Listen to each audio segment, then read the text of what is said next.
In the beginning, when we first started researching who was Orry-Kelly, what was his life like, what was it like working with the actresses, once I looked at his work, looked at those films and really looked at the costumes, I went, oh, okay, no, this man really knows what he's doing. He was a master of shape and silhouette and colour. Amongst the many articles that we found, there was one where he was talking about fashion, and he said, well, a costume designer can't be following fashion. We actually have to be ahead of fashion because, you know, it's 6 months before the film comes out. And he said, my concept is that my clothes wrap around a form like smoke. And he said, if you do that, you will be ahead of your time. He definitely was someone who had incredible knowledge of fabric and how clothes moved and how they moved on camera. But I think he was also trying to say that very thing is, you shouldn't notice. You should be in the film. You should only ever notice the costume if it's a major story point. There's a whole language that our clothes carry about us that is subliminal, but an audience pick up on it.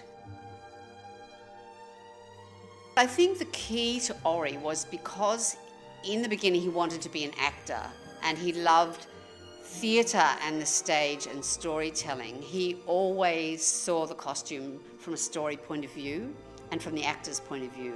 He has an understanding of what works for each actor and their individual body shapes.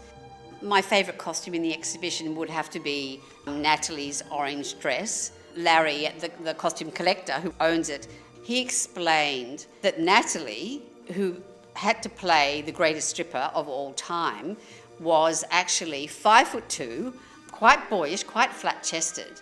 And he explains how the costume gave her these incredible curves. The bra is completely padded out, but he also explains that the beading, that actually it curves out and gives her greater hips. And then the skirt has long lines, which gave her height. What he was doing, the two of them were doing, was telling a story that was right for the character.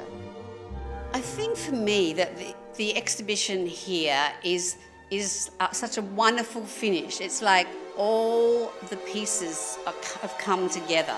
The dresses that we filmed, the drawings that we found, and then having the Oscars here, sitting properly lit in a row of 3, you think this is a solid legacy of a truly significant Australian artist.